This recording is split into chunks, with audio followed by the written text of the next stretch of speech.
Assalamualaikum warahmatullahi wabarakatuh. Hello everyone. Perkenalkan, nama saya Aida Saskia. Nomor induk mahasiswa 2023423.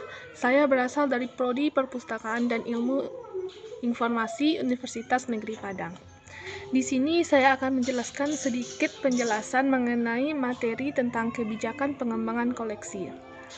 Yang pertama, konsep dasar kebijakan. Kebijakan merupakan seperangkat prinsip dan strategi yang akan menjadi panduan mengenai tindakan yang akan dilakukan untuk mencapai tujuan yang telah ditentukan sebelumnya. Kebijakan ini bisa dikembangkan dalam level organisasi institusi atau juga dalam tingkat regional, nasional, atau internasional yang disebut juga macropolicies. Yang selanjutnya, kebijakan berasal dari sebuah keputusan awal dan menjadi pernyataan umum saluran berpikir dalam pengambilan keputusan di masa depan atau Stewart and Moran. Yang terakhir, kebijakan panduan dalam bertindak, terutama dalam kegiatan sehari-hari dengan maksud untuk mencapai keseragaman dalam mengelola sebuah organisasi. Apa sih itu fungsi dari kebijakan? Kebijakan berfungsi untuk memastikan bahwa keputusan yang diambil sesuai dengan filosofi dan tujuan organisasi. Kebijakan dalam sebuah organisasi digunakan untuk, yang pertama, menangani masalah yang ada dalam organisasi. Yang kedua, sebagai panduan setiap orang dalam pembuatan keputusan. Yang ketiga, untuk memastikan konsistensi dalam pencapaian tujuan. Yang keempat, menjadi panduan dalam menangani masalah-masalah yang aktual. Dan yang kelima, menjelaskan nilai-nilai dan tujuan organisasi. Yang keenam, membuat komitmen dengan tujuan organisasi. Yang ketujuh, memenuhi hak-hak staf. Ini menurut Bryson Joe pada tahun 1999. Definisi kebijakan pengembangan koleksi. Yang pertama, suatu ketentuan yang memuat prinsip untuk mengarahkan cara pengembangan koleksi perpustakaan yang telah disetujui oleh pihak yang bertanggung jawab atas upaya penambahan dan perluasan koleksi di suatu perpustakaan, mencakup segala aktivitas yang berkaitan dengan perencanaan pandangan, pemeliharaan, dan pengadaan bahan pustaka. Yang kedua, kebijakan pengembangan koleksi kerangka kerja dan kumpulan parlementer yang dijadikan sebagai acuan kerja oleh staf perpustakaan dan menilai pelayanan kepada pengguna perpustakaan. Yang kedua, asas kebijakan pengembangan koleksi, yaitu ada 5. Relevan, fokus on user, mutakhir, kerjasama, dan kelengkapan. Yang pertama, kita artikan dulu apa itu kerelevanan. Kerelevanan koleksi perpustakaan di mana hendaknya relevan dengan aktivitas yang telah diprogramkan oleh perpustakaan, tercapainya kinerja perpustakaan yang memuaskan stakeholders, Pustakaan Award, dan mampu mengantisipasi perkembangan pemustaka atau masyarakat pengguna. Yang kedua, fokus on user, di mana pengembang koleksi ditunjukkan pemenuhan kebutuhan pemustaka tiap jenis perpustakaan yang mempunyai karakter pemustaka yang berbeda-beda, pola kebutuhan informasinya. Pustakawan mampu membaca kebutuhan berbagai kelompok pemustaka dalam populasi yang dilayani. Yang ketiga, kelengkapan koleksi perpustakaan harus lengkap terkait dengan kebutuhan pemustaka. Yang keempat, kerjasama koleksi perpustakaan sebaiknya merupakan hasil kerjasama semua pihak yang berkepentingan dalam pengembangan koleksi tersebut, yaitu antara pustakawan, pembina perpustakawan, atau pemimpin lembaga penaung, tokoh masyarakat, guru, atau perpustakaannya. Kerjasama yang baik merupakan pengembangan koleksi dapat berdaya guna dan berhasil guna.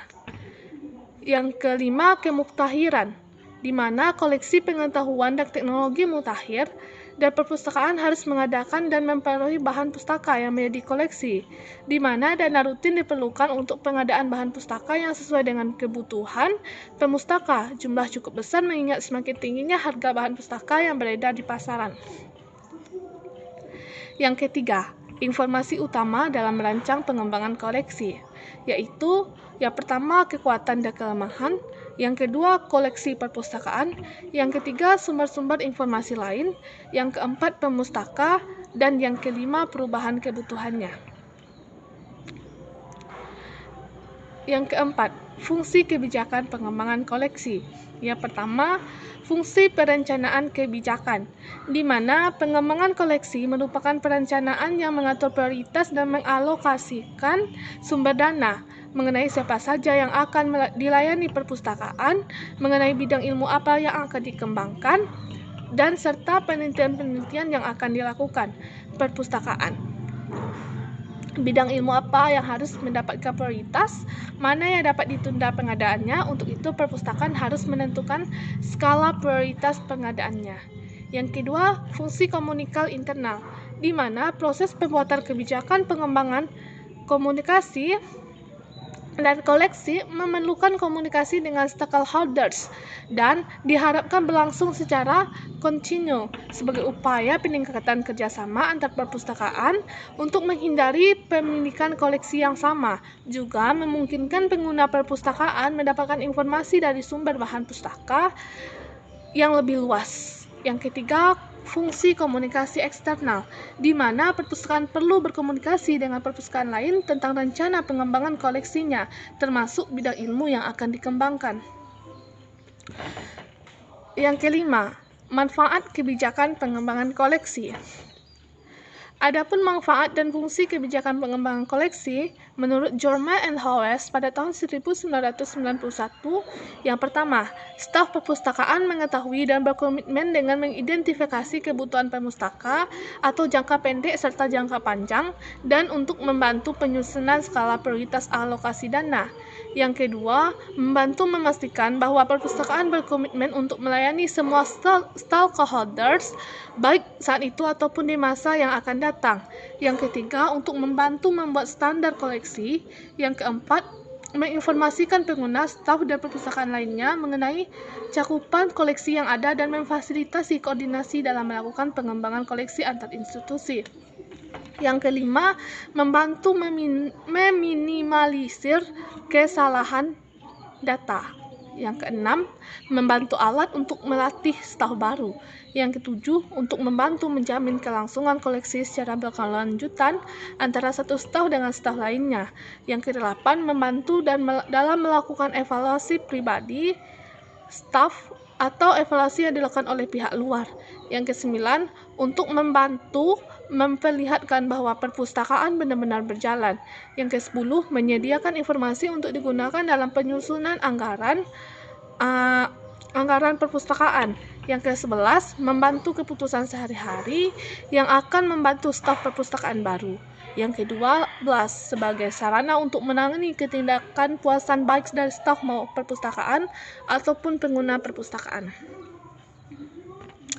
Yang ke-6, isi kebijakan pengembangan koleksi. Itulah sedikit penjelasan mengenai materi pengembangan kebijakan pengembangan koleksi. Terima kasih telah menyaksikannya. Do you have any question? Bisa melalui email aidasaskia404@gmail.com atau WA 0852 1546 61550. Terima kasih. Assalamualaikum warahmatullahi wabarakatuh.